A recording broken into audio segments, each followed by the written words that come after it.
Superman Unlimited issue 10, Dan Slott writing with Mike Norton on the art.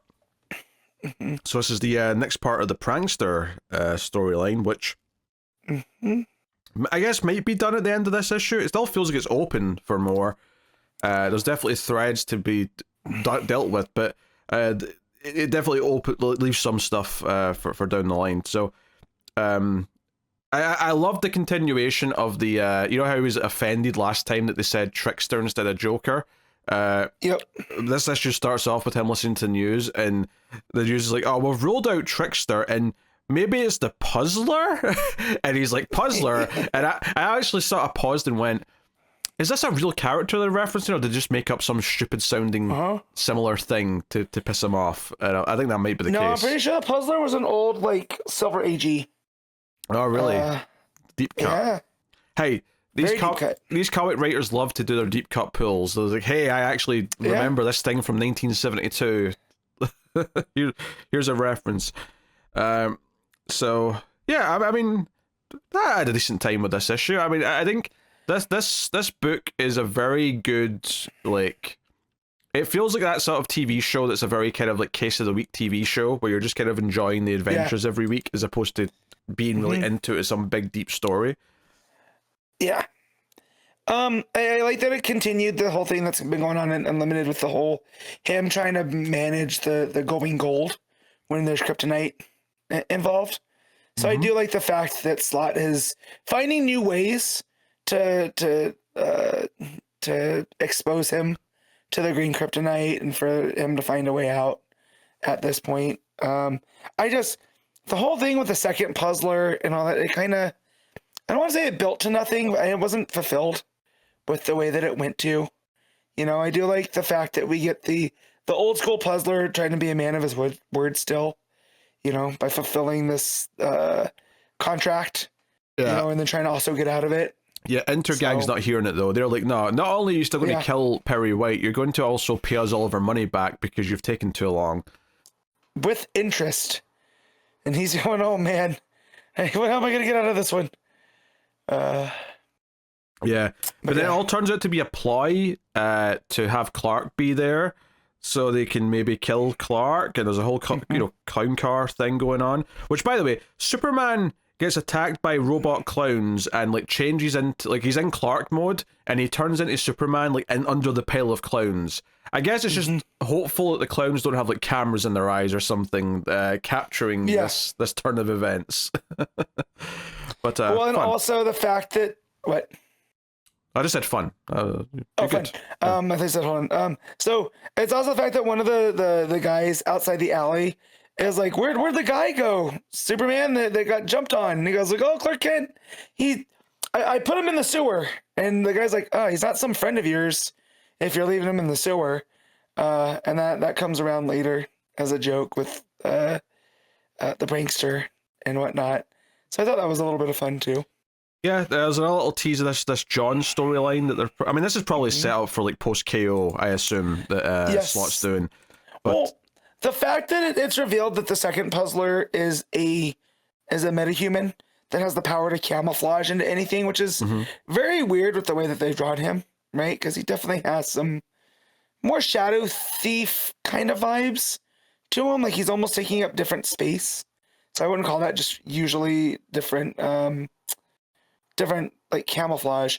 But the fact that this just seems to be a tease for what's coming next and not tying Puzzler into the fifth or fourth dimension, I thought was a bit weird. But yeah, I think that just came down to the art style. Prankster. I'm sorry. Even I did it. I have so much lack of respect for the prankster. I'm going to keep calling him the trickster. But yeah, for prankster, like it just, I don't know. With the way that he was drawn, I felt there was something else to him. Did you mean to say puzzler there? Because you said trickster that time. Yes. No, I'm getting all tripped up on all the different names. Yeah. On prankster. That's funny.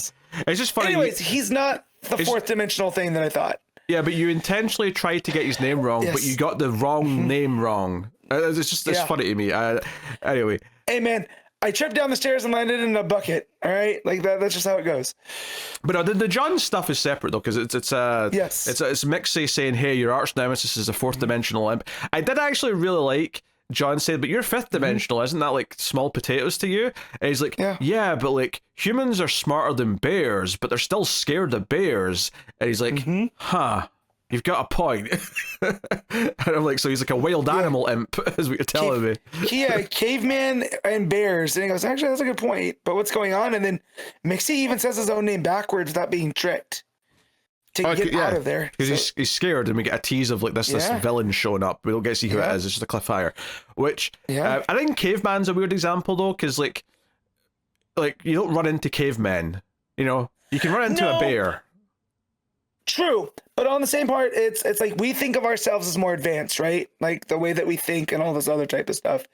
Yet, if you're stuck having to fight a caveman, that's not something that you'd want to have to do. Well, right? Because just because you're more advanced, you know, they're more primal and have a different set of things. So I get it. Like I track. Yeah, but I wouldn't say that a caveman's more scary to me than like, you know, a good number of regular guys who happen. Like if you put a caveman, if you said that you have to fight one of these two guys, and you give me a caveman and an MMA fighter, I'm picking the caveman. Maybe, but you don't know if they have that freak strength going on. Because of the way that they're built different. You know That's true, but I know the MMA fighter is going to just annihilate me in seconds. True. I might be able to eke out a victory with a caveman using my cunning wits. You might not be able to talk. Maybe, but you can't talk the caveman out of the aggression like you could an MMA fighter. Well, that's not an option here. We're not saying like we're saying I have to fight one of them. Like we're not. Well, but that's what they're talking about. Advance, right? Like you can't out talk a bear either. If the bear wants to charge you, the bear's charging you. Regardless, you can't reason with it. True. But this is an apples to apples comparison here. There's no talking them down, right? Let's assume the MMA fighter, for some reason, I don't know what he did. Maybe I fucked his wife. Who knows? The point is he's going to fight me no matter what. Yeah. Gotcha. I mean, look, it's just like this. You know, I get what they were saying with the when you think you're advanced, that you know, it doesn't mean much, right? Just because you think you're more advanced than something. I get the comparison. You know I get the point that's being made. I just think the bear was a good example. It didn't need a second example. The bear was fine. True. You know? Yeah. I mean, or even like a chimpanzee, one of those type of things. Right? Chimps are pretty strong. They're quite dangerous if they get they get angry. So there's you know, more antics and all that. There's a bit of a twist later on though, where it looks like the old prankster's coming to like tell Clark Kent stuff, but then when Clark goes with him to like the hideout, the big reveal is that it's actually the new prankster wearing a suit of the old prankster, and he's like, he takes off like a face mask, Mission Impossible style. It's like, aha, it's me, new meta-human prankster. And that's when he's got the kryptonite snake thing wrapped around Clark, where he's like, I need to wait for him to leave before I can turn gold to get out of this. And then I also have to like stop this robbery of a kryptonite vault that's happening by Intergang, like you know, upstairs. So he goes and does that. So I will say it's maybe a little messy towards the end, where it feels like there's a lot of things going on, and it doesn't necessarily resolve things too much, other than just, okay, we've dealt with this, and they're not going to keep trying to kill Perry right now, right? They'll if they get a chance, they'll do it. They mentioned they've got a trick cigar to kill him if need be, but they're not going to be like the active villains for at least the next few issues. But I think it's intentionally leaving them there so that, because I think Slott wants to come back to these two down the line. Yeah. I also like that Superman with his gold powers makes a jail for Intergang out of the kryptonite they were trying to steal. That is funny. Yeah. I mean, he has to like skedaddle quite quickly afterwards, I assume. Yes. But he's it's good. I had fun. I liked that, again, very TV show ending of like, these villains are still out there and they're going to be a problem later. But you know, it wasn't as like well structured perhaps as a lot of the other issues of this have been that Slott's done.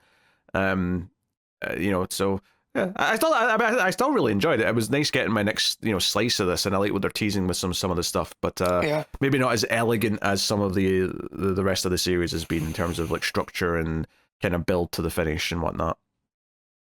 Yeah, and I am kind of missing the more serialized what's going on in that island of kryptonite. You know, like I miss what's going on there. to handle some of these other things. But yeah, it's a nice little break in that storytelling though too. So I like that Slott's being able to shift gears that way. Yeah, and Norton's art's solid enough. It's not blowing my socks off or anything, but it's detailed enough. It's there's some nice expressions. That panel you talked about earlier where the guy's like, "Wait, you left your friend in the sewer?" And Superman has to kind of just give this weird shrug because he's like, "Well, yeah." Like it's like the expression on his face is what makes it funny, because he can't justify to this stranger why he put Clark Kent in a sewer, because he can't obviously just say, "Well, I'm actually just him. I didn't put anyone in a sewer. I'm not a dick." But he has to say that to cover his tracks. It's funny.